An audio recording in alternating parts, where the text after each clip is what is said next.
Bom, cadê o meu roteirinho aqui? Vamos localizar um pouco historicamente o Capital para vocês. Isso aqui já foi. Daqui a pouco a gente vai falar dos pitacos. Por enquanto, vamos falar. O Capital de Karl Marx é a sua obra principal. Tá? Se o Marx tivesse escrito todas as suas obras, não tivesse sido o Capital, ele teria sido completamente esquecido, em termos de ciência. Tá? Ele escreveu muitas outras obras. Ele escreveu, por exemplo, antes do Capital, uma obra econômica, que é Para a Crítica da Economia Política, ou Introdução à Crítica da Economia Política. Ele ainda não tinha formulado seus pensamentos, ele cresceu à medida em que fazia pesquisa. Só de informação, o Capital são 4 livros. Tá? Na verdade, geralmente vem os 3 e depois um 4. O livro que o Marx publicou em vida foi o primeiro livro. Deixa eu pegar aqui para vocês. Espera aí.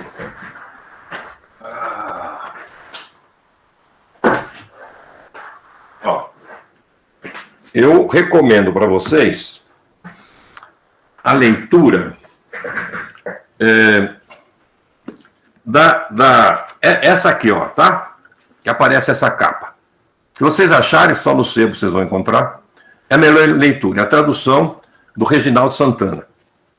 Tá? Vejam lá a tradução do Reginaldo Santana, que já morreu, infelizmente, que é a dele. Ela foi publicada por vários, tanto pela Civilização Brasileira, quanto pela Record, uma outra editora aí. Mas é a mesmíssima edição, que tem essa capa. Se vocês acharem, comprem. A própria Civilização Brasileira, ela republicou recentemente uma edição que é igualzíssima, que é essa aqui. Vou pegar aqui. Que tem essa capa aqui. Tá? Mas os editores são uma coisa esquisita. Na hora de você ler, o primeiro capítulo está mal diagramado. Aquilo que era para ser um item acabou ficando como subitem. Então tem alguns probleminhas. Mas em termos de conteúdo, é igualzíssima aquela ali. Tradução do Reginaldo Santana. Tá? É o que eu recomendo. Tem outras edições no Brasil. Tem uma que é da Abril Cultural, que era aquela série Os Economistas. Da Abril Cultural tem... São 5 volumes, que está ali também, mas não vou pegar para vocês. São 5 volumes. Essa aqui tem o seguinte, o primeiro volume 1, são 2 volumes, primeiro livro. Crítica da Economia Política, o processo de produção capitalista. Tá? Esse é o livro 1, que são 2 volumes. Esse aqui também são 2 volumes. Esse é o volume... Vou ver qual que é esse aqui. Esse também é o livro 1, são 2 volumes. Depois tem um volume, que é o livro 2. Cadê o livro 2? Livro 2. Livro 2, o livro 2 não foi ele que publicou, ele deixou escrito. Quem acabou publicando o livro 2 foi o Engels, tá? Depois da morte dele. Aí o Engels foi arrumando, ele deixou o mais completo possível o livro, mas tem muita coisa que ele não mexeu, às vezes ele acrescentou um pouquinho, porque estava incompreensível e tal. O livro 2 fala sobre o processo de circulação capitalista. E o livro 3, são 3 volumes nessa edição aqui, que é o processo global de produção capitalista. O livro 3, são 3 volumes. Eventualmente vocês vão encontrar um Capital que, em vez de ter 6 volumes como esse aqui, tem 5 volumes, porque juntou O primeiro livro, por exemplo, continua no outro volume, fez um volume só e assim por diante. Além dessas duas edições, que são ótimas, né? Tem também atualmente, acho que a única que existe. Não, essa capinha azul que eu falei ali, acho que ainda tem para vender. Não precisa procurar no sebo. A única que eu acho que está para vender nas livrarias com livros novos é a da Boitempo. Tá? A Boitempo eu não li, eu não usei. Eu li todas as outras edições, eu li várias vezes cada um desses livros. E da Boitempo eu não li. Eu só tenho um pé atrás com essa tradução da Boitempo, porque o tradutor, eu ia falar mentecapto, mas o tradutor resolveu inventar. Ele não entende nada de economia, ele achou que não é mais-valia. Ele resolveu traduzir literalmente.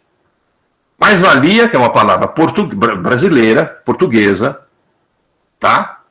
Que existe no nosso dicionário desde que o capital existiu. Ele resolveu chamar de mais-valor, para ser mais literal. E não foi literal, porque a palavra literal em alemão é valor acrescentado. Se ele traduzisse por valor acrescentado, tudo bem, mas ele resolveu colocar com mais valor. Porque ele achou que valia, não era tão bem assim, tal, inventou. É mais ou menos como se ele falasse, olha, não vamos mais traduzir por como vai você. How do you do não é mais como vai. How do you do, a partir de agora, vamos traduzir literalmente. Como vai? How do you do é como você faz. E ele traduz do inglês how do you do por como você faz. Tá? Ele é um bom tradutor, tão bom tradutor, que não sabe que a gente não faz literalmente. A gente tem que botar na nossa língua o correspondente à língua que você está traduzindo, e não traduzir literalmente. Tá? Então eu tenho um pouco o pé atrás com isso. Também por um outro motivo, que eu já vou dar uma informação para vocês importante. Eu cheguei a publicar no Facebook e fazer propaganda de um livro deles, quando saiu, que eu fiquei muito feliz. De repente saiu um livro que se chama O Capital para Crianças. Falei, opa, que legal. Já imediatamente botei no Facebook, falei, olha aí, gente, tal, veio tal. Aí, como a Boitempo é inclusive aqui perto de casa, eu fui lá, peguei o livro e li. O livro é uma porcaria. O livro não tem nada, absolutamente nada a ver com o Capital. Eu acho que ele escreveu O Capital para Crianças do século XVIII. Porque no XIX já tinha Marx. Tá? E já tinha Adam Smith. O que ele faz nesse livrinho, até por aqui eu acho, nesse livrinho, é sacramentar o senso comum da pior espécie, inclusive emotiva, moralista do capital. Não existe teoria do valor, não existe nada. Tinha até erro de conta na primeira edição, depois eles corrigiram logo. Tá? Então, não tem nada a ver. É péssimo, porque esse tipo de coisa faz com que as pessoas sejam e acham que aquilo que ela pensa que exploração é aquilo mesmo. Que o cara compra por compra um negócio, aí ele consegue, o capital consegue vender mais caro, como se o capital acrescentasse algum valor, e precisa aumentar o salário. A solução que eles dão praticamente no livrinho é que você tem que aumentar o salário da pessoa para não explorar. Tem nada a ver com o Karl Marx, tem nada a ver com o capital. Tá? Então, por isso, quem tiver, não tem problema nenhum. Eu não leio porque eu não vou aguentar ficar lendo mais valor todo o tempo. Até porque atrapalha. Eu imagino que nas traduções iniciais, os sábios do século XIX puseram mais-valia, porque se você põe mais valor, e a pessoa vai falar que essa mercadoria tem mais valor que a outra, aí danou. Não pode ser igual a mais valor, tem que ser igual a mais-valia, ou chamado de valor acrescentado, como em outros países se fazem. Em alguns países fala mais-valia mesmo. Em inglês, por exemplo, fala plus value, mais-valia, ou mais valor, né, que você traduz por mais valor. Pois bem, feitas essas recomendações, então vamos localizar aí bom, já falamos sobre a escrita do Capital. O Marx demorou muito tempo para escrever esse Capital. O quarto livro é um livro que só foi descoberto na Segunda Guerra Mundial, se não me engano, que é Teorias da Mais-Valia, que descobriram o manuscrito. Tá? Então, Teorias da Mais-Valia, que é um manuscrito, na verdade, nunca foi publicado em livro, depois foi publicado em livro, e que completaria aquilo que ele queria. Então, você veja, no Capital está o Marx inteiro, maduro, botou a sua teoria para o público ler. Ele já tinha feito um caminho enorme, uma pesquisa fantástica.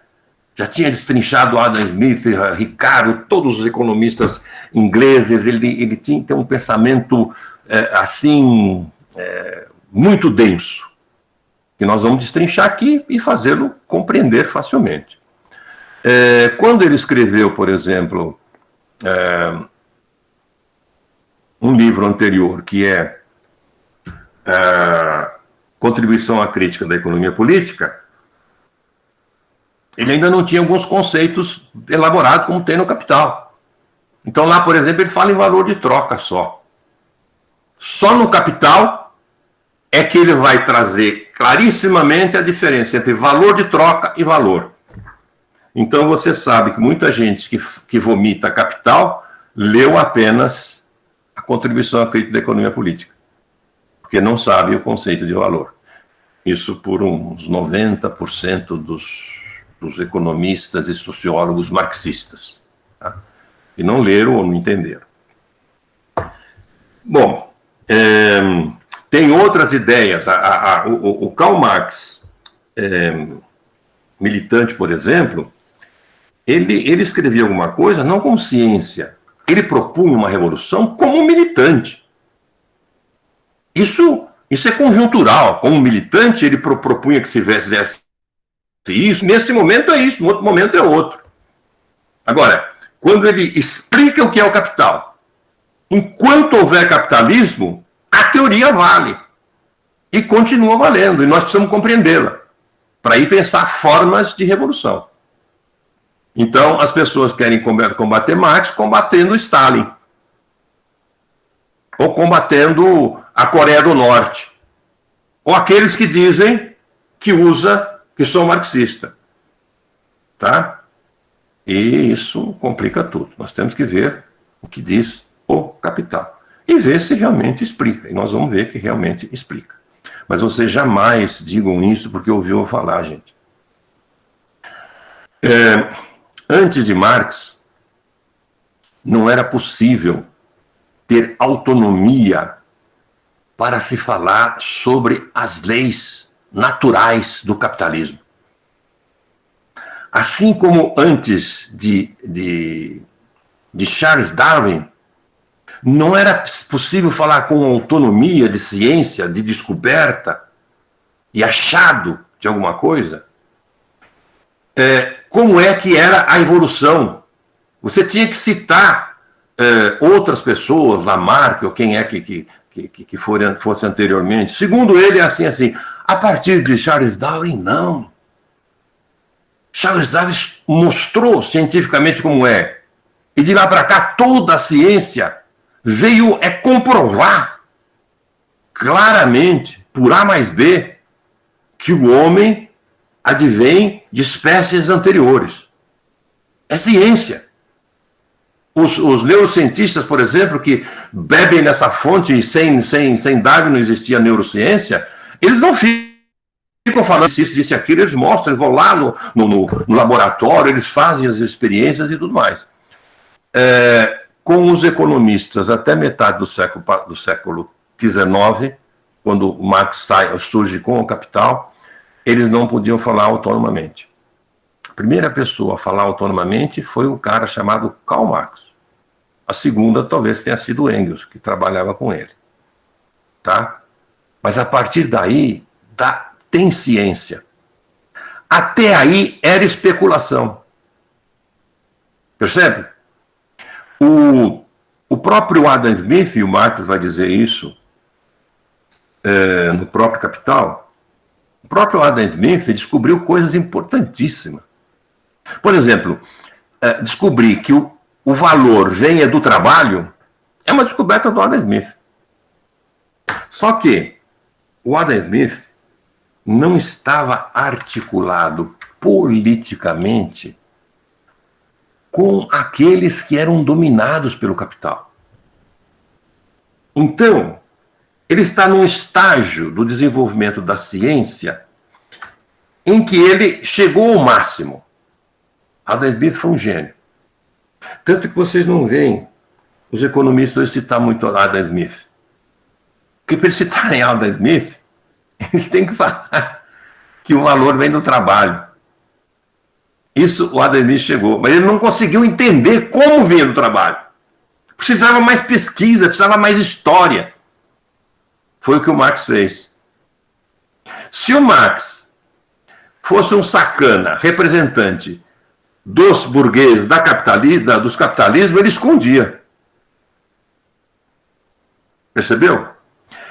Porque é o seguinte, para ser capitalista, para dominar as classes trabalhadoras, não precisa entender de economia. Para mandar, não precisa conhecer radicalmente a nossa realidade, muito menos as injustiças que se cometem. Para mandar, não precisa. Para revolucionar, precisa.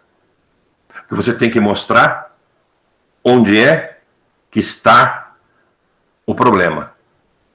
Onde é que está a exploração? Que tipo de exploração é? Isso requer saber como é que se produz a nossa vida material. Em que medida a produção da nossa vida material favorece, induz a que as classes poderosas, as classes proprietárias do capital dominem. Então, a verdade... Vamos falar então, acho que já fizemos essa parte inicial. Vamos começar a falar um pouco sobre conceitos que aparecem aí no Pitaco. Professor, pode fazer uma pergunta agora? Pode. Aliás, agora é que eu vou... Só quem é que é? A Daniele. Daniele. Só um instantinho, Daniele. É o momento exato. O que eu queria fazer agora é o seguinte, como nós vamos fazer sempre. Eu vou pegar o meu Pitaco número 1, que todo mundo aqui leu. Alguém não leu o Pitaco número 1 aqui? Djalma Bom, o senhor fica convidado da próxima vez. A recomendação que foi feita para a gente ler, né? Eu li sim. Ah, leu. O Pitaco, porque esse Pitaco aqui, para quem? O pessoal da educação sabe todos, né? Esse Pitaco, na verdade, faz parte do meu site. Bota o site aí para eles, do Márcio, vitorparo.com.br. E o ano passado,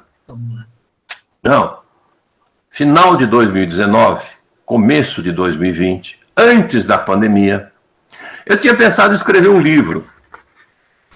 Mas depois eu sou muito preguiçoso, não vou escrever mais um livro, já chega de escrever livro. Eu escrevi um livro com textos curtos. Aí eu vou botar esses textos no site. Tive uma diarreia cerebral e produzi 10 pitacos direto. E aí criei o meu site, com algumas sessões. E esses 10 primeiros pitacos foram saindo em sequência, com explicações em cima de explicações, com 2.000 palavras no máximo, acho que é 2.000 palavras, ou 2.200, por aí. Textos curtos, que acabei explicando praticamente toda a teoria do valor. E como, na compreensão do capital, existe um folclore, e geralmente as pessoas falam coisas erradas sobre o capital, resolvi fazer esse desafio. Publicar na forma de neba. NEBA é uma categoria teórica que eu criei com os meus orientandos, com os meus alunos, que eu quando corrigia trabalhos deles, provas, etc., eles escreviam alguma coisa que era mais ou menos, mas não era bem aquilo, eu escrevia assim, NEBA. NEBA quer dizer, não é bem assim, conversa comigo. Aí eu explicava onde estava o erro. Então eu resolvi fazer tudo em forma de NEBAs. Então, essa sessão NEBA, hoje, ela é uma sessão sobre a teoria do valor. Tem uma sessão lá que é, por exemplo, trivial variado, que não é na forma de NEBA. Vocês podem ver que todos os títulos estão entre aspas. Quer dizer que tudo que está entre aspas não sou eu que falo. É uma inverdade. Ou é uma meia-verdade. Por isso que eu falo, não é bem assim. Por exemplo, o primeiro capítulo. Conhecimento econômico é coisa apenas para especialista. Eu refuto completamente isso. Não é bem assim.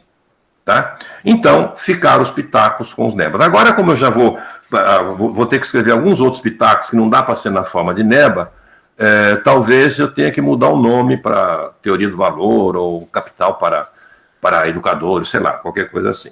Mas então, cada sessão nós vamos ter um pitaco daqui para frente. Hoje nós vamos começar a ver coisas sobre o pitaco. Então, eu vou abrir para vocês e vou ficar prestando atenção, começando pela Daniele, né, para fazerem perguntas.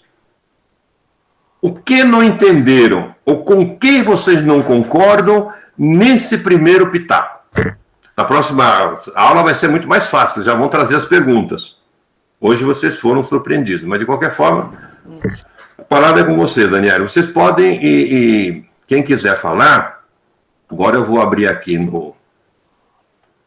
na horizontal, vocês coloquem, aperta esse coisinho que tem aí embaixo do vídeo de vocês, tem uma mãozinha, apertou a mãozinha é porque a pessoa quer falar. Então, veja, eu já tenho lá, primeiro a Daniele, que já tinha pedido, e agora o Daniel Bom, que já está com a mãozinha levantada. Fala, Daniele. O Djalma também está com a mãozinha. Ah, o Djalma já pôs, ali. Professora, eu vou dentro daquela linha que você falou, façam perguntas imbecis, tá? Por favor. O Adam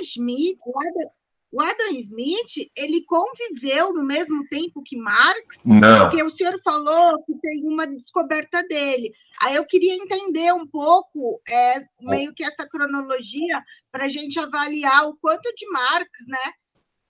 Produziu. O Adam Smith é anterior ao Marx. O Adam Smith viveu no século XVIII, 1700 e cacetada, e eu acho que ele viveu até o comecinho do século XIX, tá? Mas dá para você ver aí no Google, você acha logo. O Adam Smith é anterior. O Marx vai beber na fonte do Adam Smith, mas não só do Adam Smith. Tá?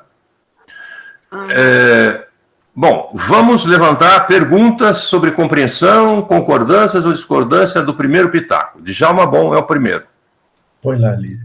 Professor, é o seguinte, é uma forma de dominação também. As pessoas falam o seguinte, vocês não podem ler o Capital, porque o Capital é uma leitura muito difícil de se ler. Uhum. Foi o que me ensinaram. Aí eu comecei, Carlo Cafiero, o Capital, uma leitura popular.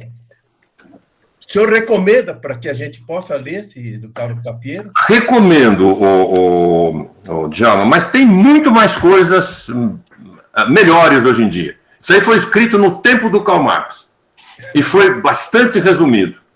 Então, e ele, com muita generosidade, falou que foi um livro bem escrito e tudo mais. Eu acho que você lendo o Cafiero, você não vai compreender o Capital como se deve realmente. Você pode compreender para uma militância popular, entendeu? Mas para compreender cientificamente, é preciso, em última instância, ler o Capital. Ou então ler texto, tem muitos textos bons sobre o Capital. Tá? Mas não faz mal nenhum, não é aquelas porcarias que a gente tem por aí, não. Esse é um texto autorizado. Tá? Mas não ajuda. Não vai ler o Cafiero e falar, não, eu li o Capital. Não, você leu uma... uma resenhazinha no Capital. Eu também não tenho essa pretensão. Eu queria dizer o seguinte, professor. É como as coisas, elas vão, historicamente, elas vão se encaixando, né? Eu estou lendo a biografia do Marx. Bom. Eu participei, há uns 2 meses atrás, numa live com o Valério Arcari sobre a Comuna de Paris. E aí depois eu falei, não, eu vou ler a biografia do Marx. E essas coisas, automaticamente, e talvez pela conjuntura que nós estamos passando, né, a gente se sente no dever, na obrigação de adquirir conhecimento para que a gente possa saber desses fatos e, ao mesmo tempo, querer transmitir, né? Você só consegue transmitir aquilo que você consegue entender, saber, né? Não tem dúvida nenhuma. Um livro bom também sobre o Marx é Amor e Capital, que eu li sobre a vida do Marx, tá? Mas tudo isso ajuda muito. Mas para compreender a teoria do valor, Karl Marx ou Capital. Tá? Ok. Estou satisfeito. Bom, perguntas. Bom, próximo é o Adilson. Adilson? Pois não, a pergunta, é apenas um comentário, uma pergunta também, né, para o senhor Vitor, para o senhor professor. É na mesma linha do Djalma Bom, é sobre o Mésaros, né? Eu queria que o senhor comentasse o que o senhor sabe sobre o Mésaros, se é uma leitura recomendável. Sobre o quê? Mésaros, que fala sobre o Karl Marx. Tem essa leitura... o Mésaros. O Mésaros, isso, eu pronunciei errado. Eu não sei se você está errado ou se eu estou errado, é que eu sempre pronunciei Mésaros. Vamos deixar o Mésaros para lá. O Mésaros é muito complicado, sabe? O cara que complica muito, eu desconfio. Eu li o livro dele, né? Demorei quase 1 ano para ler, porque era pesado. Como eu leio caminhando na esteira, então eu tive que pegar, sabe aqueles apoiadores de Bíblia? Isso aqui, para poder ler o Mésaros, porque ele é por quilo, né? E ele complica um pouco, não precisa Mésaros. Vamos aprender Marx, tá? Depois que souber tempo, você vai ler Mésaros, tá? Vou deixar para lá por enquanto. Ele não é ruim, não, ele sabe das coisas e tal, mas não sei se acrescenta muito. Você acaba, as pessoas mais pedantes, querendo dizer que leu o Mésaros porque está na onda, e um monte de coisa que está na onda, e acaba não sabendo no dia a dia. Tá? Eu não sei se na minha apertada eu apaguei mais do que um. A próxima é a Kátia, é isso? Kátia e Luciene. Alguém mais levantou a mão ou não? Marina Jardim. Kátia, então. Oi, então, em relação ao texto aqui do Pitaco, eu queria perguntar assim, porque aqui está que a economia, ela tem uma base na realidade que passa a ter uma ideologia que se espalha aí pela igreja, pela fé religiosa, e como que se daria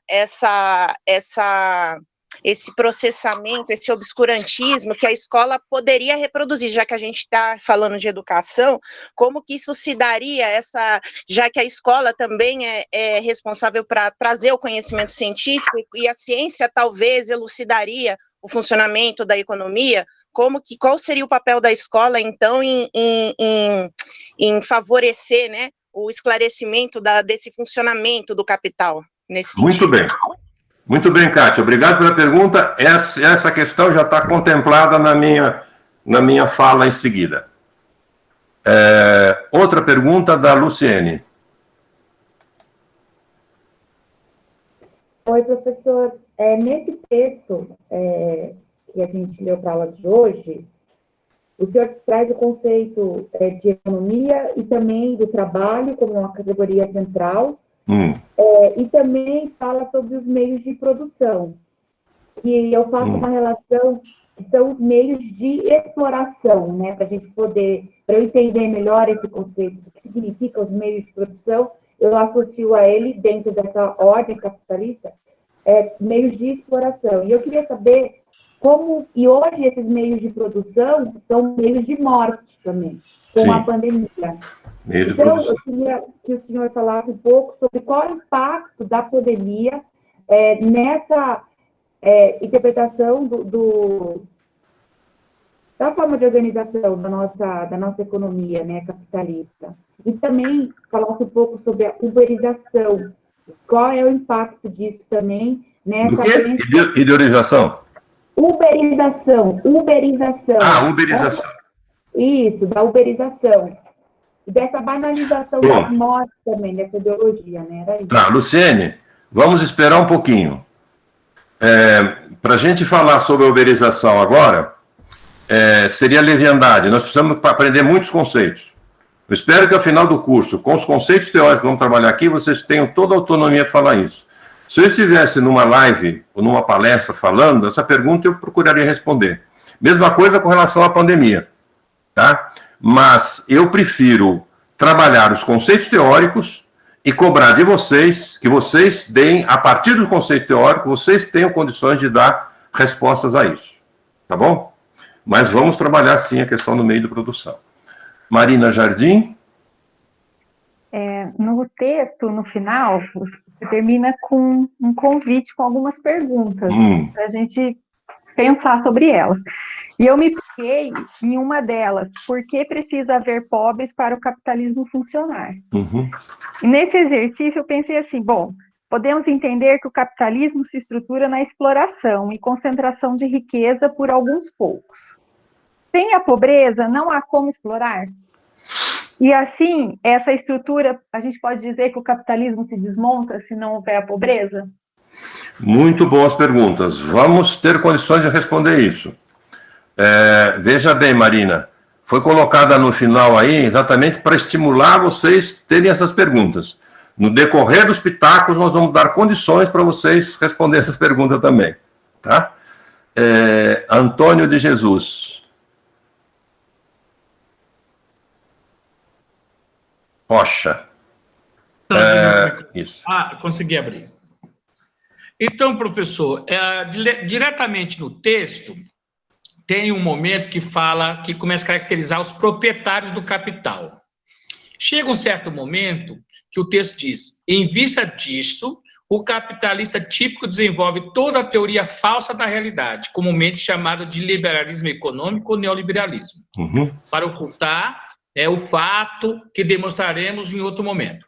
Essa falsa realidade criada pelos capitalistas seria a questão ideológica, porque aqui só vai direto ao liberalismo econômico e neoliberalismo, e não o conceito de ideologia. Eu queria entender essa relação. Tá. Vamos trabalhar o conceito de ideologia, sim. Se não der tempo hoje, vai ser mais para frente, mas está anotado aqui. Tá? Aliás, eu preciso urgentemente mandar para vocês o rol de conceitos que nós vamos trabalhar. Tá? Ideologia está lá. Tá? Não trabalhei esse conceito de ideologia nos pitacos. Porque, veja, o conceito de ideologia é uma teoria política. Tá? E eu quis tratar aí nesse termo, nesse texto, me restringir à questão econômica. Mas é importante tratar de ideologia, como é importante tratar de outras coisas políticas também que temos aí. A última inscrita é a Aparecida Costa. Gostaria de saber se essa dita repugnância que as pessoas têm pelos assuntos econômicos seria uma forma de negação da classe explorada em se assumir como explorada, tendo em vista a impotência que ela tem de reagir e enfrentar essa situação. Certamente, você respondeu. Mas vamos dar elementos aí para compreender melhor. Tá? Bom, obrigada. Vamos. Mais alguém? Eu acho que essas questões já dá para encaminhar. Eu vou pedir para vocês terem um pouco de paciência, porque hoje nós gastamos muito tempo.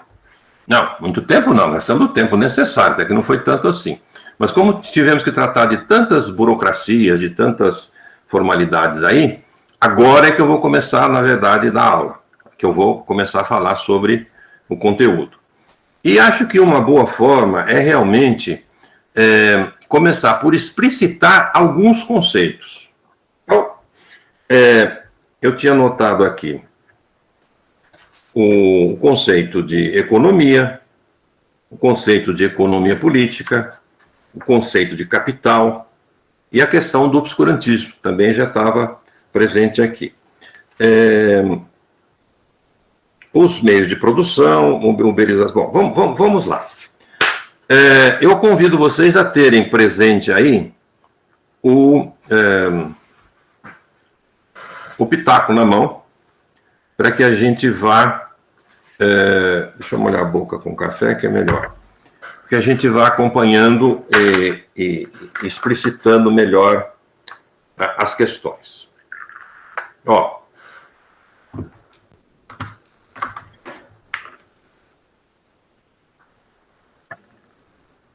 Primeiro, as pessoas fizeram perguntas, se eu não contemplar as coisas dela, depois vocês voltam, tá? Se não der hoje, volta na próxima.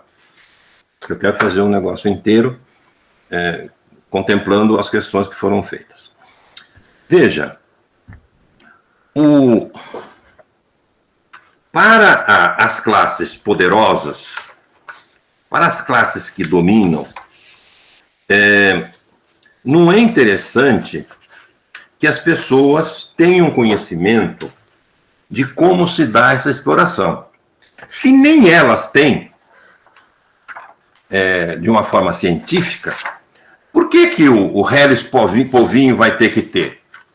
De repente, esse Harris Povinho vai querer se meter a besta e mudar a realidade, mudar a situação de dominação que existe. Então, é bom que fique apenas nas mãos dos economistas. Eu quero deixar claro para vocês, eu quero que vocês pensem na situação completamente estapafúrdia. No século XXI, 150 anos após uma descoberta científica fenomenal, essa descoberta científica ainda está encoberta. As pessoas não têm acesso a ela. Não é uma descoberta da física, ou da biologia, ou da química. É uma descoberta das ciências sociais. Se vocês pensarem que a teoria do heliocentrismo, que rebatia a teoria ptolomaica, demorou séculos para ser permitida. Quem detinha o poder econômico era a igreja. A própria igreja, a Igreja Católica, foi fundada, foi criada, aí um pouco de história, vai ofender um pouco as pessoas que ainda acreditam que foi Paulo, Jó e toda a gente que criou a Igreja Católica. Aqueles que não sabem que a Igreja Católica só se fez, de certa forma, universal para favorecer o Império Romano, para que o Império Romano tivesse uma forma de dominação mais efetiva. Então, veja, o fato de que alguma coisa física, ou no caso de astronomia, chocava com as crenças absurdas de que Josué parou o Sol, e assim por diante, que estava na Bíblia, ou no Velho Testamento, que era uma concepção histórica, mas de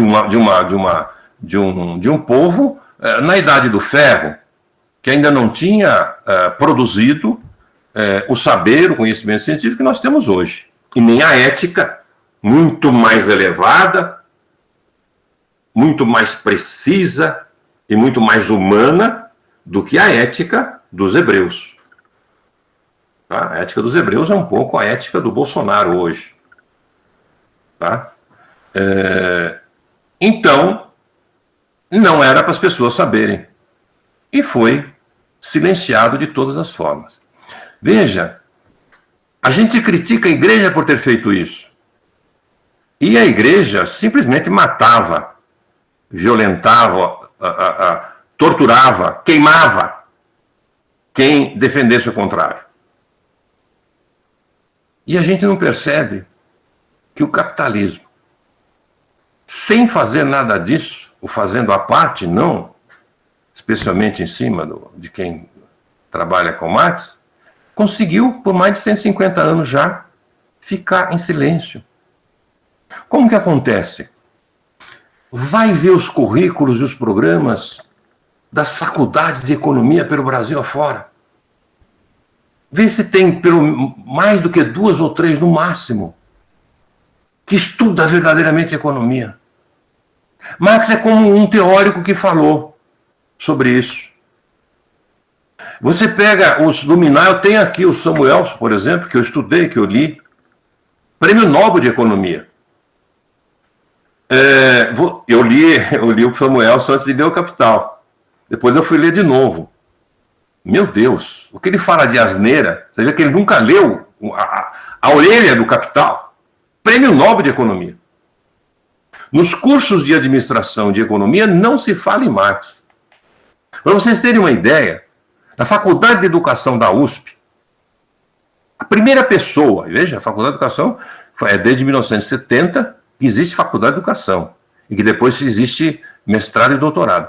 A primeira pessoa, e eu fui ver os programas de todo mundo, a introduzir uma obra de Karl Marx, fui eu, em 1980. Tá? Não tinha, em lugar nenhum. Então, esse silêncio, essa omissão, ela é muito mais forte do que se voltar contra. E as mitologias todas. A própria Igreja Católica se voltando. Por quê? Karl Marx, além de ser um revolucionário, que ia questionar a questão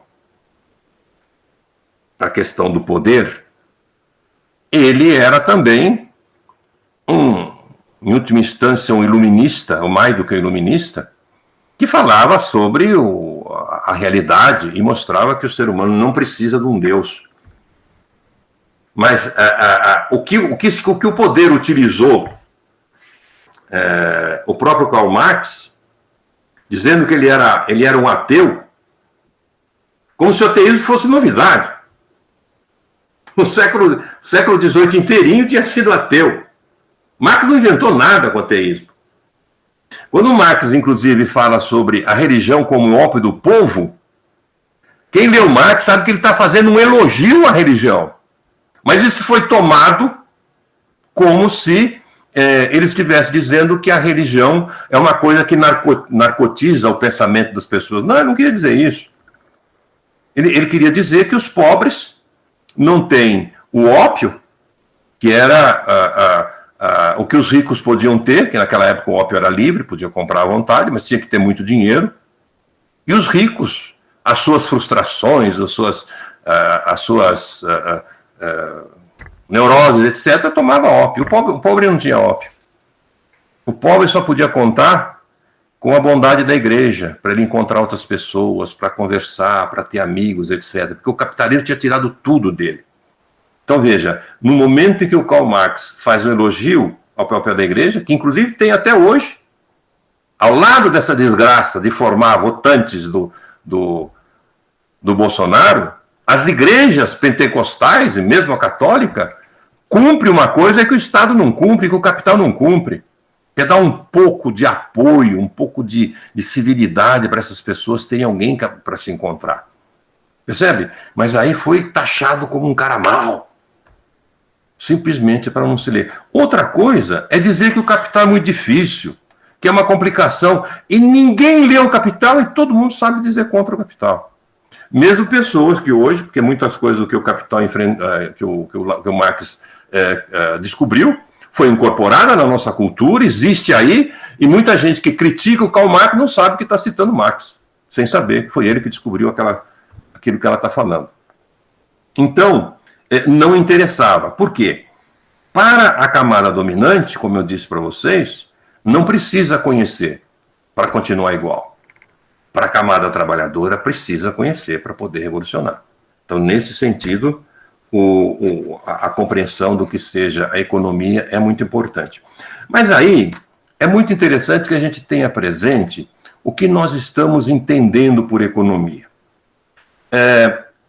vocês não tenham dúvida, uma das formas mais efetivas que o obscurantismo usa para que as pessoas não tomem conhecimento da ciência, o valor do conhecimento, da cultura de um modo geral, é mistificar as coisas. Então, por exemplo, quando alguém fala em economia, todo mundo se arrepia. Porque economia parece que é aquilo que aparece no Jornal da Globo, como um especialista lá de economia falando sobre a bolsa, sobre financiamento, sobre o capital financeiro, sobre descida de dólar, etc. Isso é economia. Tá? Esquecendo que tudo isso pode ser feito, as pessoas ganham muito dinheiro sem saber como é que é feito. Sem saber que cada centavo que existe de riqueza, forma monetária, só existe porque houve suor, esforço do trabalhador, não do capitalista. Então é preciso compreender isso. Você compreender isso, aí você não só... Porque, veja, de um modo geral, nós estamos bastante avançados hoje em termos políticos, porque as pessoas têm uma certa birra, um certo ódio já dos grandes proprietários, dos grandes ricos. Mas não basta isso. Precisa saber mais claro. Pensa que isso é uma injustiça. E às vezes usa conceitos religiosos, uma teoria muito frágil, para dizer, pô, os homens são iguais, todos são filhos de Deus. Por que uns têm bastante e outros não têm nada? E isso não ajuda nada. Por isso não te dá o caminho para superar a situação. Para superar a situação, você precisa conhecer e ver o que você pode fazer para superá-la. Mas é bom que você não conheça. É bom que você não sabe que economia não é isso. Então, para os nossos respeitos aqui, vamos entender radicalmente o que seja econômico. Cientificamente falando, economia é tudo aquilo que diz respeito à produção da nossa vida material. Falou em produção da nossa vida material, você está dentro da economia. Então, muito antes de existir moeda, muito antes de existir especulação financeira, muito antes de existir banco, a economia já existia. O econômico é inerente à própria natureza humana. O homem só se faz humano de forma econômica, produzindo a própria existência. Ele não é um animal em que a existência é produzida aleatoriamente, naturalmente. Ele é um ser que precisa produzir a sua própria vida. Isso é economia. Então, quando vamos tratar de economia, precisamos ir lá. Pegando de emprestado o Paulo Freire, vamos ter que ser radicais. Radicais é ir às raízes da coisa. Não ser sectário. O sectário simplesmente aceita uma seita porque outro falou. Que uma autoridade falou. Que acredita em autoridades. Aquele que está mais para cima e que sabe mais do que você. Não. Nós temos que ser radicais. Economia diz respeito à produção material da existência. Então, sempre que você estiver falando dessa produção material da existência, você está falando de economia. Você está falando da estrutura econômica. E aí, a gente já pode falar de um conceito que é contribuição do Karl Marx também, que é o conceito de estrutura. Estrutura e superestrutura. Anota aí, gente, um conceitinho novo. Falamos sobre economia. Antes de falar sobre economia, antes de falar sobre estrutura e superestrutura, vamos falar sobre o termo economia política. Por que economia política? Os adeptos do capital, os liberais, eles não falam economia política. Porque não é bom que o político venha à frente, venha à baila. O que é o político? Eu tenho um pitaco lá fora dos Nebas que fala sobre o conceito de política. Aconselho vocês, quem tiver curiosidade, vai lá buscar. Mas já vamos falar aqui sobre esse conceito de política. Política diz respeito a poder. Poder social. Não é poder material de, por exemplo, levantar 30 quilos em cada braço. Não. Política é tudo aquilo que diz respeito ao poder. Poder social. Poder social é a capacidade que você tem de levar o outro a agir de acordo com a sua vontade. Quando você está fazendo isso, você está fazendo política. Tá? Porque o homem é um animal político. Só que é o seguinte, eu vou adiantar aqui, depois nós vamos voltar ainda a esse conceito de política e de democracia. A política pode ser feita de duas formas. Os políticos em geral, veja, nós não estamos falando a palavra política aí no sentido de política partidária, de política sindical, ou de política como os politiqueiros, etc. Não, estamos falando um conceito abstrato, o mais sintético possível, amplo, que inclui tudo que diz respeito à política. Política é a convivência entre sujeitos. O ser humano, a característica dele, vamos ver já já, ele é sujeito. Ele tem vontade. Ele se pronuncia diante do mundo, diferentemente do animal, que não cria valores. O homem cria. Eu quero isso, eu quero aquilo.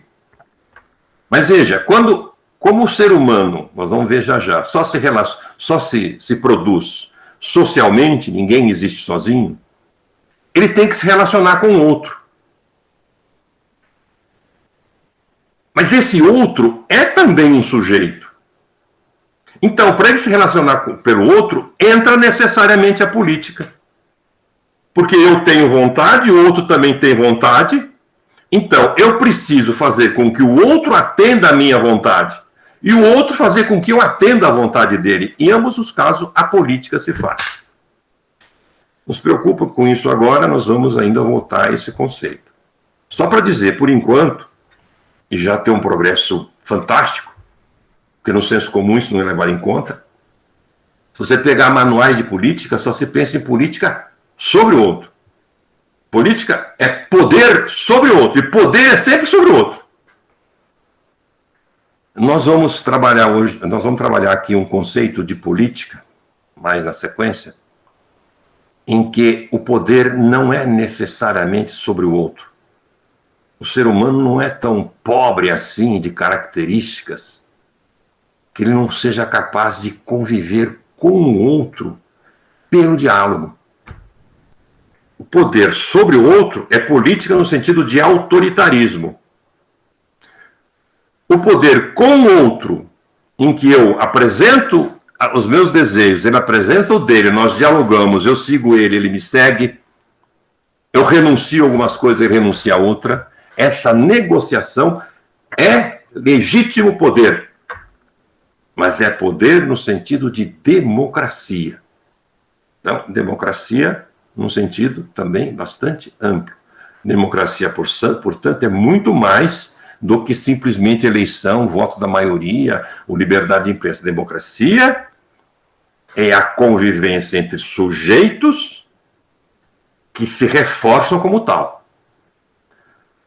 A política autoritária é entre sujeitos. Vamos já falar esse conceito de sujeito aqui. Sujeito. E vocês guardem aí, porque nós vamos utilizar sempre esse conceito nesse sentido. Sempre que eu falar sujeito, vocês sabem. É esse sentido. Sempre que eu falar política, é nesse sentido. Democracia é nesse sentido. Por enquanto, vamos guardar o conceito de sujeito. Sujeito não é simplesmente ator, não é simplesmente agente. Sujeito é autor. Quem é sujeito firma a sua condição de humano. Porque o que sintetiza o humano, diferentemente do animal, do vegetal e do mineral, o que sintetiza o humano é a sua condição de sujeito. De ter vontade e buscar realizar essa vontade. Ao buscar realizar, ao agir para realizar essa vontade, você está sendo sujeito. Então, política é a convivência entre sujeitos. Eu tenho vontades que não necessariamente é igual ao do outro. pode ser contraditória, pode ser antagônica, inclusive.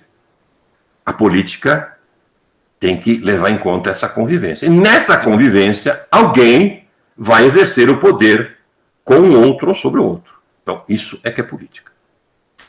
A política pode ser feita de duas formas. De uma forma autoritária, um sujeito nega a subjetividade do outro, domina o outro, não permite que o outro seja sujeito, quer dizer que o outro seja humano verdadeiramente. Que ser humano é ser sujeito, é ter vontade, é levar às últimas consequências essa vontade. Esse é o autoritarismo. E democracia. Democracia é a convivência entre sujeitos em que não dá dominação de um sobre o outro. É a convivência entre sujeitos que se reforçam na qualidade de sujeitos. Isso é democracia. Pois bem, nós falávamos aí, então, da questão da economia. Quando nós falamos em economia política, nós necessariamente estamos supondo a ciência, a teoria científica do valor. Porque só com a teoria científica do valor é possível perceber como é que a economia está diretamente relacionada ao poder. A economia é a mãe do poder numa sociedade. É aí que o Marx vai falar. Até Adam Smith, enquanto o capitalismo estava se desenvolvendo, existia economia política. Até Adam Smith. Porque eles estavam interessados em ver não apenas a questão da economia, mas o político que impregnava a economia. Quando o capitalismo se faz, os economistas se fazem portadores do capitalismo, não interessa mais trabalhar a questão política. A questão política aí, a economia política hoje se resume à teoria marxista do valor. Quando nós falamos em teoria política, nós estamos supondo que existe essa questão da economia diretamente com a política. Vocês vão perceber isso nas próximas aulas, que não vão deixar mais claramente, os pitacos vão dar condições de você perceber como é que a economia faz isso. Em que medida nós temos que saber de economia para lidar com isso. Nós precisamos saber de economia para fazer uma revolução, para transformar o mundo, e para transformar e superar a dominação que existe aqui. Então, por isso que é importante economia. O outro conceito que talvez... Bom, quando nós falamos aí... deixa eu ver aqui os termos que são usados nesse pitaco, que eventualmente vocês possam ter alguma dificuldade. Parece que não tem tantos. Então, veja... como surgiu a pergunta aí sobre a questão do obscurantismo, talvez valesse a pena... Tá claro, gente? O que é economia e o que é economia política? Daqui para frente, sempre que falarmos em economia, vocês sabem que é a produção material da existência humana. Economia política é a produção material da existência humana, sabendo que ela determina, em última instância, o poder na sociedade. Tá?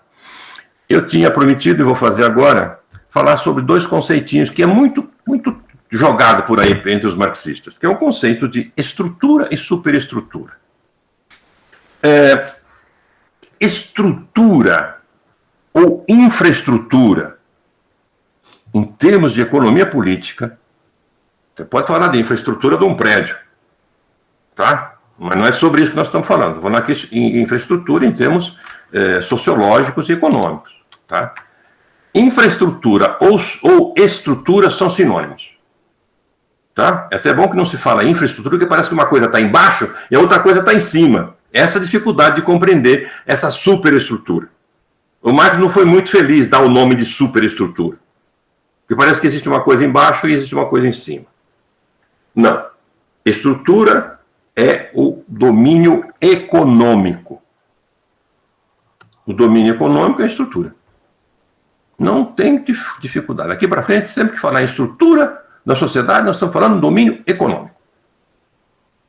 Superestrutura. Superestrutura é tudo aquilo relacionado não propriamente à produção, presta bem atenção nisso, hein? Não propriamente à produção material da existência, mas o como os seres humanos, a sociedade, o homem, sempre que eu falar homem aqui, gente, eu estou falando homem no sentido genérico. Homem, mulher, branco, preto, gordo, moreno, corintiano, são paulino, todos. Tá? Homem enquanto espécie. Então, superestrutura é quando o ser humano se apropria, teoricamente, daquilo que é a produção material, a sua vida material. Você tem uma vida material, você trabalha, você faz e etc. Aquilo que você reflete a partir da ciência, a partir da arte, a partir da política, a partir da religião, etc. Tudo isso nós colocamos no domínio da superestrutura. Então, estrutura é como o homem produz a sua existência material, e superestrutura é a forma como os homens levam isso em conta e realizam a história. Tá? O Marx vai falar que no âmbito, no nível, e aí fala nível também, parece que é uma coisa em cima, outra embaixo também, já complica, não é bem assim.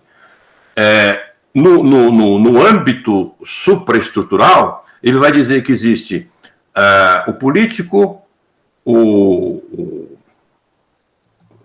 político, o ideológico e qual outro?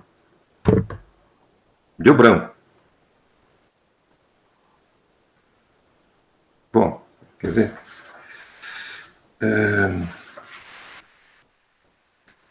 Não precisamos do Marx. O que diz respeito ao ideológico, são todas as ideias, tudo aquilo que diz respeito ao que você reflete sobre o mundo, e ao político. O político é como você governa esta sociedade com base determinada pelas próprias relações sociais de produção.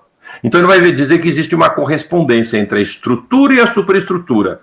Uma estrutura escravista, por exemplo, de produção, vai ter uma superestrutura em termos políticos, que é uma estrutura determinada, com os reis, aqueles poderosos e assim por diante.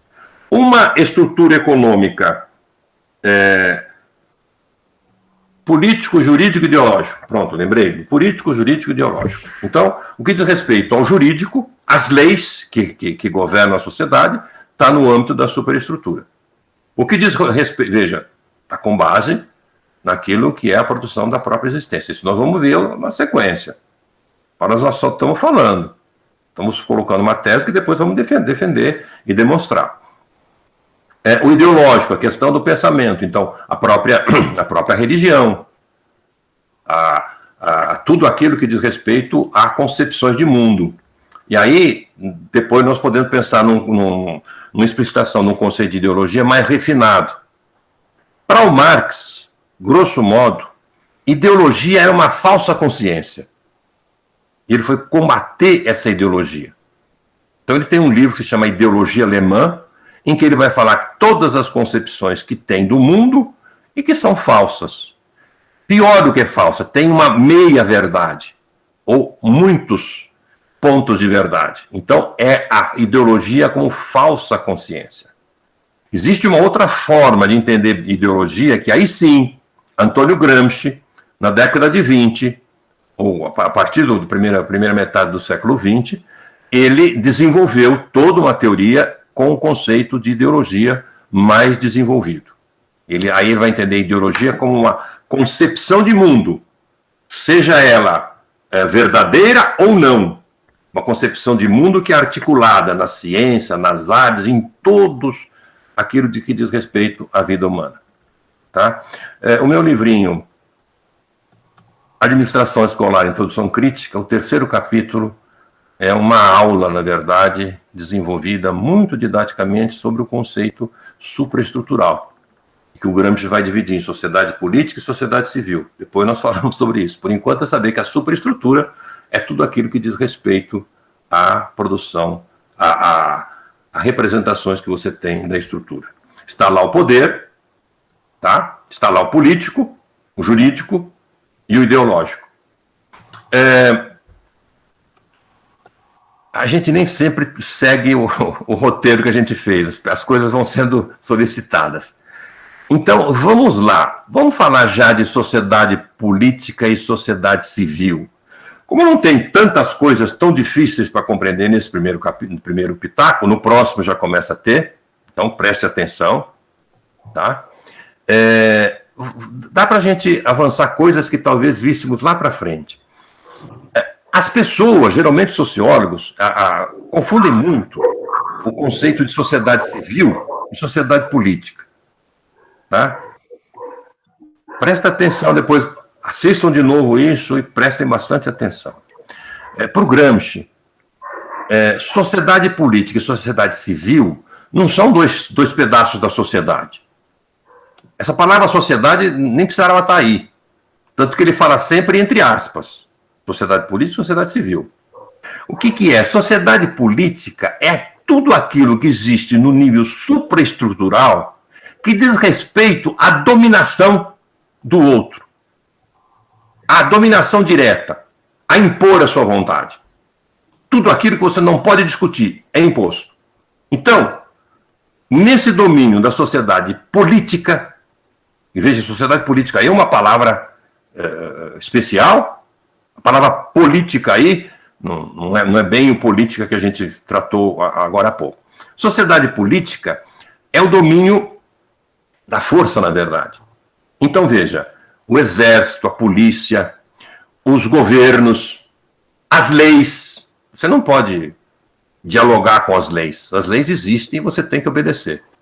Tudo isso que diz respeito à imposição da vontade é sociedade política. E tudo aquilo que diz respeito ao diálogo, que diz respeito não à dominação, mas à hegemonia, e esse conceito em Gramsci tem um sentido especial, é o domínio da sociedade civil. Então, veja, o que é a sociedade civil? A escola, enquanto educa, é a sociedade civil. Ela é um organismo que foi feito como sociedade civil. Mas se dentro da escola você oprime o seu aluno, você está na sociedade política. Então, veja, sociedade política e sociedade civil são conceitos. Ele não existe um pedaço aqui, um pedaço ali. Leiam lá meu livrinho, gente, que está bem explicadinho. Tá? Bem explicadinho mesmo. Sociedade política e sociedade civil. Não são pedaços da sociedade. Sociedade civil é o domínio da persuasão, eu dialogo, eu converso, e sociedade política é o domínio da coerção. Tá? Pois bem, nós estamos falando, quando falamos em estrutura e superestrutura. Alguma dúvida do que eu falei até aqui, gente? Alguém quer perguntar alguma coisa que eu falei que você não concorda ou que você quer entender melhor? Eu só queria pedir para o senhor repetir o nome do seu livro, que eu comecei a anotar e, como você falou, eu falei com meu filho aqui, não acabei não anotando. Cadê o meu livro aqui? Eu deixo eles aqui atrás, porque nas lives eu fico fazendo propaganda dos livros, então vamos ver aqui.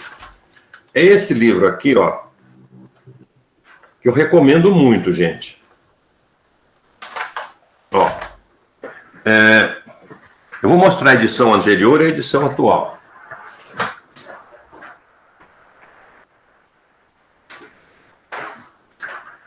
Vocês encontram essa edição no sebo só. Administração Escolar e Produção Acrítica foi o primeiro livro seu que eu li. Administração Escolar e Produção Crítica. Tá? Evitem mesmo a 16ª edição. Tá? E a 16ª edição eu estava fazendo a revisão do livro. E não tive tempo de ver. Então a editora fez umas palhaçadas lá. Tá horrível. Tá? Mas as outras edições, tudo bem. Agora, deem preferência à 17ª edição, que é essa aqui, que é atualizada, revista e ampliada. Essa edição é mais legal ainda, porque esses conceitos complicados, embora eu tenha escrito de uma forma fácil,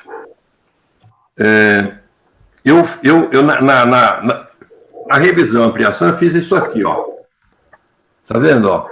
Aí tem um escrito e do lado tem uma observação para entender melhor cada um dos conceitos, tá? No final, além disso, no final, por quê? Porque eu trabalhei com o livro, trabalhei bastante o conceito de marketing, e ia surgindo dúvidas. Então eu fui resolvendo essas dúvidas nessa edição. E no final de cada livro, porque o livro é muito utilizado para concurso, etc., e o pessoal de concurso só faz pergunta imbecil, às vezes faz pergunta que eu nem sei, porque eles não leem o livro, né? Então, terrível. No final, eu fiz o seguinte, ó. Questões e temas para orientação da leitura ou releitura do primeiro capítulo. Então eu boto aí um monte de...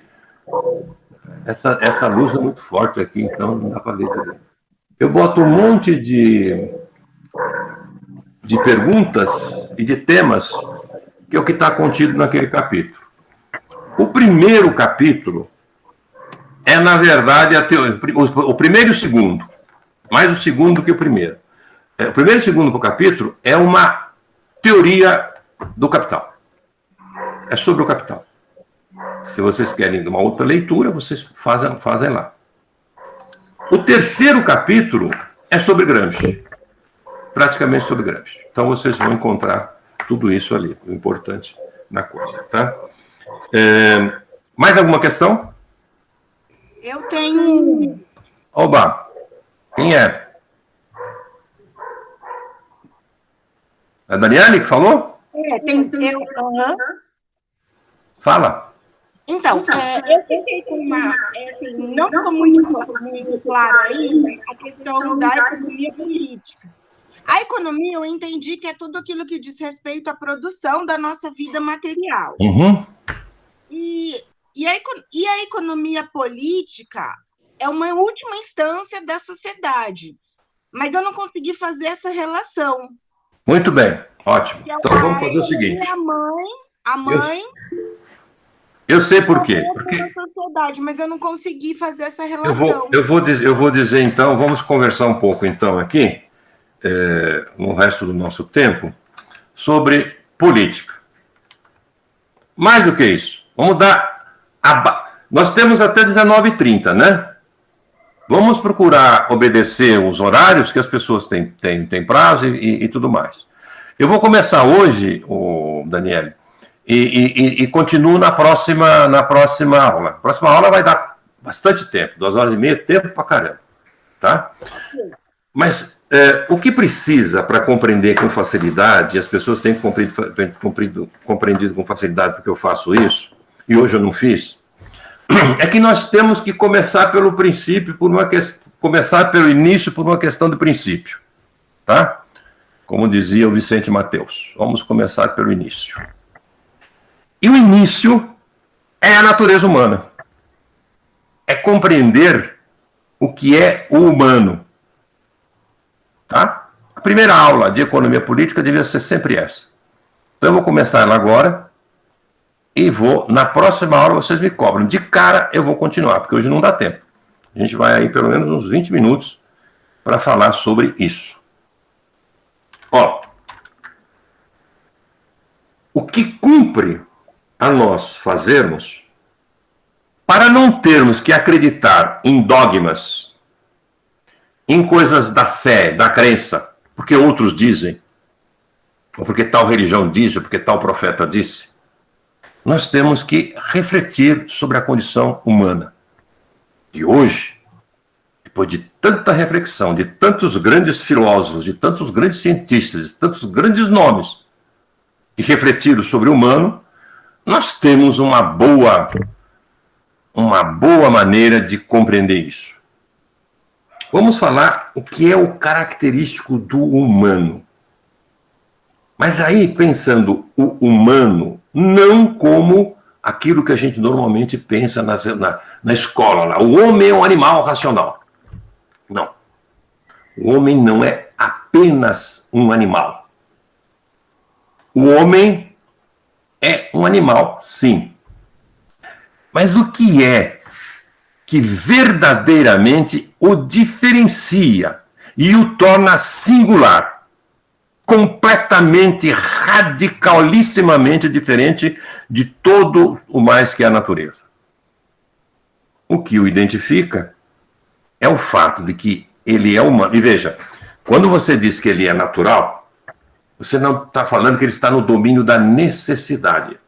Olha lá, gente, 2 conceitos antes de acabar a aula de hoje, hein? Anota aí 2 conceitos importantes. Natureza com N maiúsculo.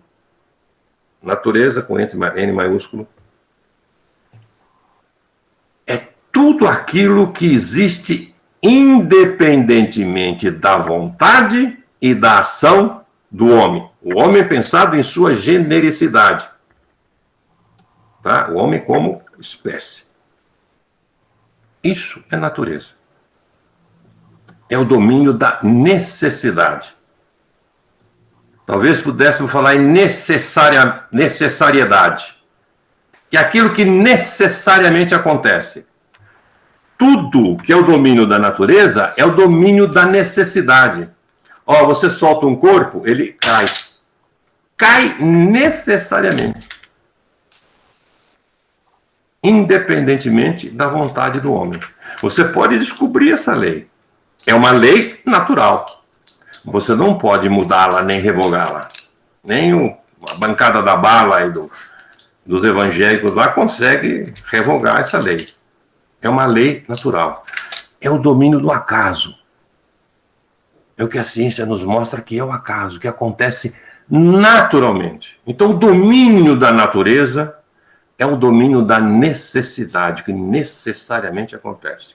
E veja, nós estamos com o pé na natureza, nós somos natureza. Mas não somos apenas natureza. Eu sou natureza. Pedi para nascer assim. Guardem o conceito, gente, escrevam aí. Natureza é o domínio da necessidade. Necessidade no sentido de tudo aquilo que acontece necessariamente. Tudo aquilo que existe independentemente da vontade e da ação humana. O homem é necessidade, mas ele não é só necessidade. Ele é o único ser que transcende a necessidade. Ele é o único ser que se dá o luxo de buscar o supérfluo. Olha lá, mais um conceitozinho. Supérfluo aqui não é no sentido do senso comum de superfluidade, coisas que não precisa, desnecessária, não. Supérfluo aqui no sentido de que é mais do que o necessário, é para além do necessário. Navegar é preciso. Viver não é preciso. Desculpa. Navegar é preciso, viver não é preciso. Depois a gente fala sobre essa poesia aí. Então, veja. O homem cria o supérfluo. Como é que ele cria o supérfluo? Criando um valor.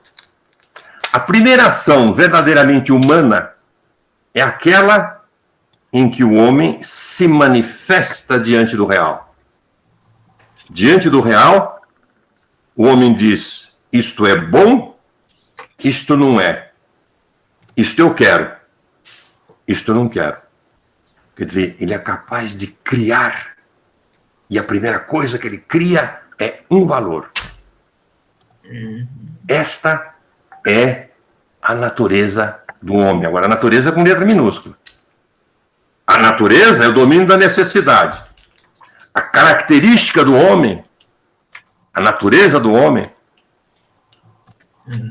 é ser um ser que transcende a natureza. Não vai dar para terminar. Vamos ficar por aqui. Mas venho muito interessado na próxima aula, que a gente vai falar sobre o mais importante de todo o curso, que é essa compreensão do ser humano como transcendente. Em que medida só essa compreensão te faz um ser acima de uma ameba, te faz um ser mais... o que te dá possibilidades de ser um ser ético, muito superior a qualquer religião, a qualquer crença, apenas pelo uso da sua reflexão, de saber-se um ser único, em que medida você é único e participa da humanidade inteira. Uma pena que só agora eu lembrei de fazer isso. Na próxima aula nós começamos com isso, mas espero que vocês já venham com as perguntinhas a respeito das próximas questões, tá? Quem quiser pode sair agora para não prejudicar, eu posso ficar mais um pouquinho para trocar uma conversinha com quem ainda queira. Mas nesse ínterim, o Márcio provavelmente ele já tem até me mandado o e-mail de vocês aqui no meu WhatsApp, né? Depois eu preciso ver. E eu vou pegar o e-mail de vocês e mandar a relação dos conceitos que nós vamos ver. Vocês vão pegando esses conceitos e vão ticando aqueles que nós já tratamos. Está na ordem alfabética, mas aí vocês vão ticar. Ó, isso aqui a gente já viu. Então, já vai poder lá ticar. Economia. Não tique ainda economia política, porque a Daniele fez uma pergunta e nós vamos voltar a esse conceito. Mas aí vai ser muito fácil. Depois da gente ter, muito mais preciso, o conceito de política. Tá bom? Uma boa noite para vocês, espero que tenham gostado. E olha, eu peço, por favor, considerem, ainda não temos reflexão para fazer isso, na próxima aula já vão ter. Considere a responsabilidade histórica de cada um de vocês. Vocês estão ocupando uma das 1.600 possibilidades de vaga. Então vamos, e tudo aqui em benefício que vocês compreendam e vocês possam multiplicar depois no trabalho de vocês e no trabalho político de vocês. Tá? Vamos ser radicais aqui. Nada vai ficar sobrando. Tudo vai ser discutido. Tudo vai ser questionado. Nada vocês vão ter que dizer que o professor Vitor falou. Esquece. Isso é assim. Que eu aprendi. Você quer saber com quem eu aprendi? Aprendi com o professor Vitor. Mas o professor Vitor aprendeu com Karl Marx. E o Karl Marx aprendeu com toda a humanidade anterior. É isso que nós vamos ver na próxima aula. Em que medida nós somos parte dessa humanidade. Tá? A ponto de quando alguém ofende alguém da nossa humanidade, a gente se sente pessoalmente, carnalmente ofendido. Enquanto a gente não tiver condições de ultrapassar a fé religiosa e sentir-se ofendido quando um desgraçado, um racista fala do negro, a gente ainda não atingiu uma moralidade, não moralismo, histórico. A gente não conseguiu ainda ter uma condição histórica de pensar nos explorados. Tá bom? Tem um monte de coisa escrita aqui que eu estou vendo subir, eu não li nada. Muito bem, gente. Ficamos por aqui. Márcio, vamos fazer... Tem uma sugestão? Posso falar? Só o seguinte, que é uma informação importante. As próximas vezes, vocês podem usar esse mesmo link. Eu acho que não tem problema, não. Eu sempre pego um novo link, mas pode usar o mesmo link. Tá bom? Quem que queria falar alguma coisa? Agora é fora da aula, agora já é um bate-papo. Tchau, Djalma. Um grande prazer em vê-lo. Quem ia falar? Uma sugestão para o colega que é poeta aí, para o Márcio, na próxima aula, nos minutos de espera que a gente vai ter, ele recitar uma poesia, fazer um... Depois da aula pode ser. A gente tem um grupo lá na USP, que a gente se reúne mensalmente, que se chama GEPAI. Inclusive, o espetáculo a gente discute lá também. E nós tínhamos 2 reuniões. A primeira reunião ia até às 6h30, 7 horas, a segunda reunião era no boteco. Então a gente ia tomar cachaça, cantar, conversar, falar mal da vida alheia. Então, se o Márcio quiser, depois da aula, tá? Depois das 7h30. Professor? Oi. Posso falar? Pode. Seguinte, ó, eu estava num curso de formação política e economia também, e o nosso orientador pediu para que a gente aprofundasse uma leitura de um livro da Marilene Chauí, que chama O Mito Fundador. Eu comprei o livro e li, tal, que depois de determinada página do livro teve uma sobre concentração de riquezas. E aquilo me deixou muito revoltado depois que eu li, mais revoltado do que eu sou. Mas não revoltado com a altura. Marilene, não, com a conjuntura. Sim. Então, dizia o seguinte, que o que me deixou revoltado, dizia o seguinte, 1% da população do nosso país, 1% da população do nosso país detém 98% das riquezas produzidas, enquanto 98% da população detém somente 2% dessas riquezas. Eu acho que essa é a questão do Marx que nos leva a fazer os cursos e compreender o porquê de tanta concentração, né? O porquê de tanta concentração? Por que os ricos? Porque tem poucos ricos com muitas riquezas e muitos pobres sem riqueza nenhuma. Eu acho que essa é o tipo da equação que nós precisamos resolver, né? Então, Djalma, você vai ficar mais revolucionado ainda quando você souber, cientificamente, que esse 98% de riqueza, essa riqueza, foi produzida à custa e pelas mãos daqueles 2%. Entendeu? Sim. Então, nós vamos compreender isso. Aí sim, vamos ficar muito mais indignados. Tá? Porque você pode falar, os próprios reis, eles falavam, não, eu sou rei, eu sou poderoso, mas Deus me fez assim, uma ideologia. Assim como os ricos vão falar. Por que ele é rico? Porque ele economizou, porque ele foi esforçado, porque ele fez isso, porque ele é um empreendedor, porque não é nada disso, nós vamos ver que não é nada disso. Riqueza. Essa é a teoria do valor. Por isso que a teoria do valor é revolucionária. É a pergunta. Mas eu preciso falar isso na próxima aula também, quando tiver todo mundo aí.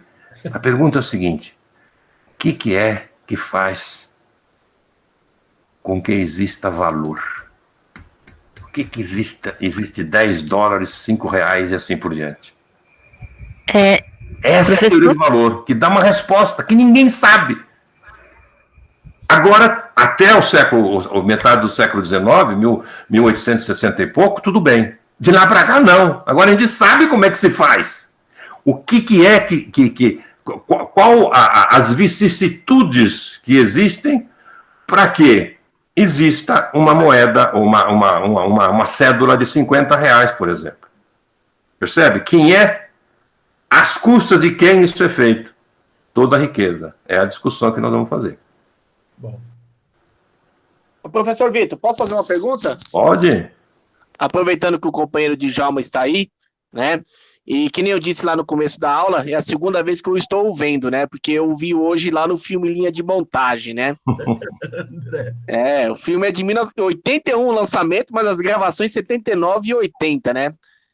E aproveitando essa questão do valor, desculpa, talvez, que nem você falou, uma pergunta chula, né? Mas eu acho que é para a gente entender essa questão do valor, né? A gente vê ali a classe trabalhadora naquele filme, ela sabia o valor dela, né? E hoje, com essa questão da robotização, da uberização que nós estamos vendo, para mim parece que, além dessa questão dela não saber o valor, ela parece que está mais alienada do que na década de 70, que o companheiro foi um dos líderes ali daquelas greves ali. É a visão que eu tenho, não sei se o senhor tem uma explicação para isso ou o companheiro. Eu não tenho tanta certeza. Existe um ditado popular que diz, quando a gente está muito dominado, muito desgraçado, por exemplo, como agora, a gente nunca esteve assim. Mas eu me lembro quando a gente estava, naquela época, década de 70, 72, 73, era uma coisa horrível. Me lembro que eu estava sentado uma vez no boteco e não tinha nenhuma esperança. Especialmente na classe média, que é onde eu pertenço. Né? Talvez lá com os operários tinha alguma esperança, porque eles iam quebrar o pau. Mas na classe média ninguém tinha esperança. Tinha eleição, a Arena ganhava, era todo mundo ali, acabou.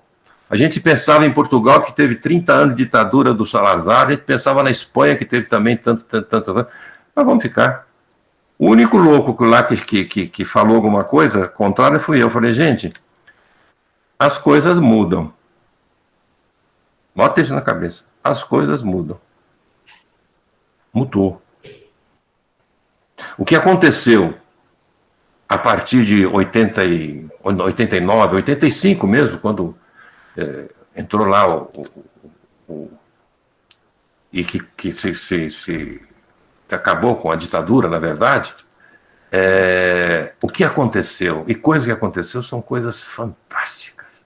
O Djalma sabe, ele foi autor de tanta coisa maravilhosa, nós progredimos tanto. Não vamos nos desesperar.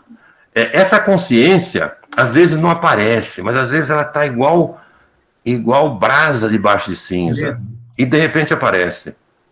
A gente às vezes se ilude, pensar que tá certo que é cada vez mais difícil, porque os evangélicos estão aí com o obscurantismo, está a religião, está tudo, né?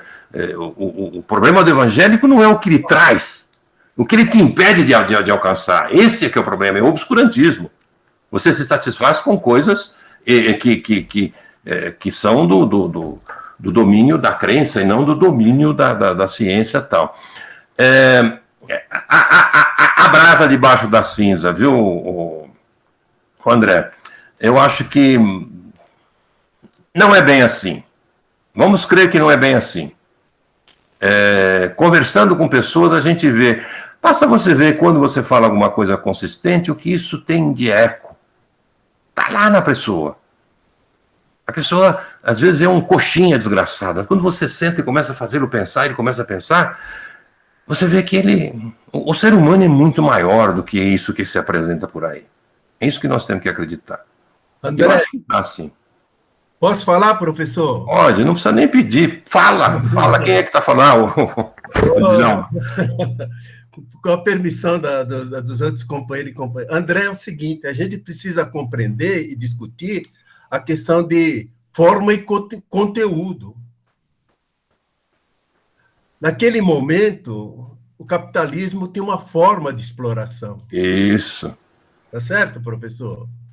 Hoje, o capitalismo ele tem outra forma de exploração. Ele se aprimorou. E o professor, automaticamente, ele vai nos dizer dessa nova forma de exploração do capitalismo. Né? Na minha época, quando eu estava lá na Mercedes-Benz, em 1970, eu entrei na Mercedes em 1963. E o Lula me convidou para ser diretor do sindicato em 1975. André, quando teu pai trabalhava, era linha de montagem. Era linha de montagem, era um tipo de exploração que começou, o professor vai dizer, na segunda revolução industrial com o Fordismo e o Taylorismo nos Estados Unidos. A linha de montagem, que não exigia muita intelectualidade, nem muita prática, nem muita profissão dos trabalhadores. Para quem assistiu o filme Tempos Modernos, olha bem, professor, lembram do Tempo Moderno? Eu estou vendo alguém balançar. O que era a linha de montagem? O trabalhador pegava a peça, colocava no dispositivo, apertava o parafuso e apertava o botão. Né? Quer dizer que naquela época que eu trabalhava na Mercedes, era a linha de montagem que aconteceu na segunda Revolução Industrial, através do Fordismo e do Taylorismo. Né? Hoje, André, o professor vai falar, o capitalismo ele se atualizou, a nova forma de exploração hoje é no 4.0. Às vezes eu fico preocupado o seguinte, em determinado momento, nós vamos ter o trabalho, nós vamos ter só o trabalho, tá certo, professor? E não vamos ter a outra, não vamos ter função, não vamos ter nada. Nós vamos ter o trabalho, professor, e não vamos ter o emprego. Nós vamos ter eu sou apenas um metalúrgico, um operário, né?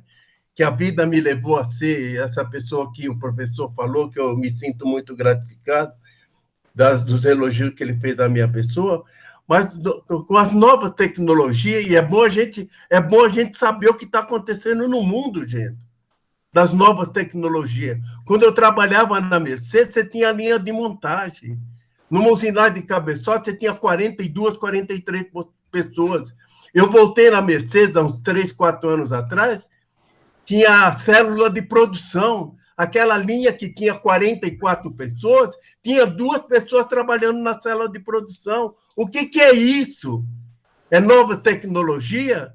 Aí eu chego à conclusão seguinte: nós vamos ter trabalho, mas nós não vamos ter emprego. Aí, professor, eu vou cobrar do senhor as contradições do capitalismo.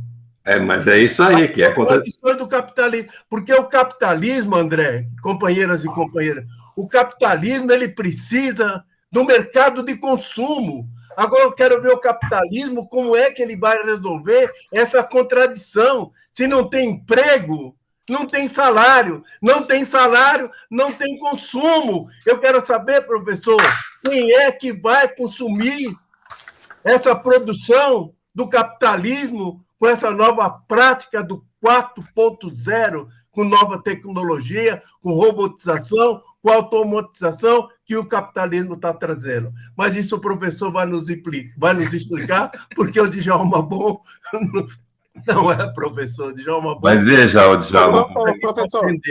O bonito de tudo isso, só um instantinho, o bonito de tudo isso é que essa crise no capital foi prevista pelo Karl Marx no Capital. O Capital mostra a impossibilidade do capitalismo se desenvolver às últimas consequências. Quem que ia falar? Sou eu, professor. Deixa eu dar um exemplo para o companheiro Djalma. Isso não é só no mundo metalúrgico, né? Vou dar um exemplo. Eu perdi um tio esse ano para a Covid, né? E esse meu tio morava em Santos ali, e ele foi muito tempo zelador de um prédio ali na beira do cais, né? E meu tio foi estivador, né? Irmão desse meu pai, que foi ferramenteiro na Arteb, que eu estava te falando, Djalma. E Arteb, eu conheço. E eu era criança, e eu ficava fascinado lá de cima do prédio que o meu tio era zelador, ver aqueles navios manobrando, aquela grande quantidade de estivador, né? Que era milhares, para descarregar e carregar aqueles navios. Ano retrasado, nós tivemos a eleição do Sindicato das ETECs, que eu faço parte, né? E eu fazia parte de uma chapa de oposição ao sindicato, e a base da eleição foi o Sindicato dos Portuários. E o que me chamou a atenção eles tinham um painel de uma fotografia que ela foi tirado 5 dias antes do assassinato da morte do Getúlio, né? E que era uma fotografia de uma greve que eles foram vitoriosos, né? E aí me chamou a atenção, porque eu conversando com alguns estivadores lá, pessoal de 80 anos, né? E eles contando que eles paravam, né? Paravam o porto e o Getúlio ia pessoalmente lá, ele mandava o João Goulart negociar, né? Porque parou o porto, parou tudo. Hoje é tudo automatizado. Você não tem mais a figura do estivador. É lógico que existe, mas é uma figura um ou outro em relação àquela quantidade que tinha. E é a contradição do capital, gente. É terrível. Isso eu vi quando era criança e vi agora nas eleições lá que eu fui participar. Deixa eu falar uma coisa, gente. A gente está conversando, eu vou parar a gravação agora, tá? Porque senão vai ficar a gravação desnecessária, tá? Que eles me mandam depois o vídeo. Márcio, o Márcio já foi embora? Já? Não, tá ali. Não, tá aqui. Márcio, me manda um e-mail, que eu não tenho e-mail de vocês ainda.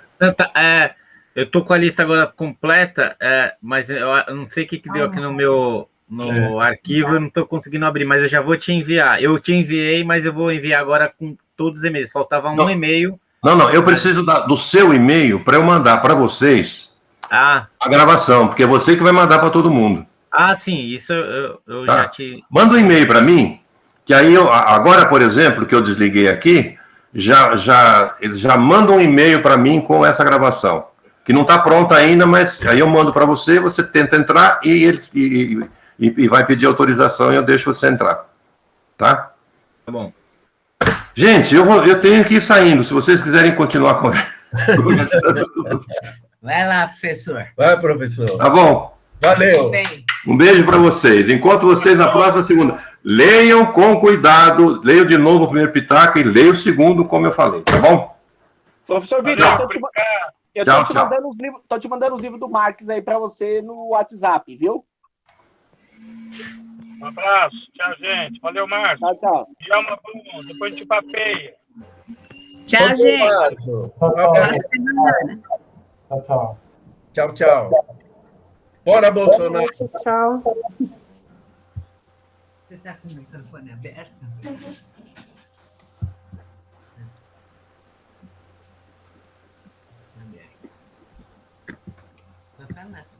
Fora, Bolsonaro. Fora. Genocida, assassino. Tchau. Eu ainda estou contaminado pelo que aconteceu na Paulista no dia 29, professor. Aquele entusiasmo daquela juventude, eu tenho 82 anos, mas eu estou com 18 anos, viu? Ah, tá jovem. Bom, gente, agora tchau. Tchau, tchau. Tchau mesmo. Um abraço. Pode dar um clique aqui.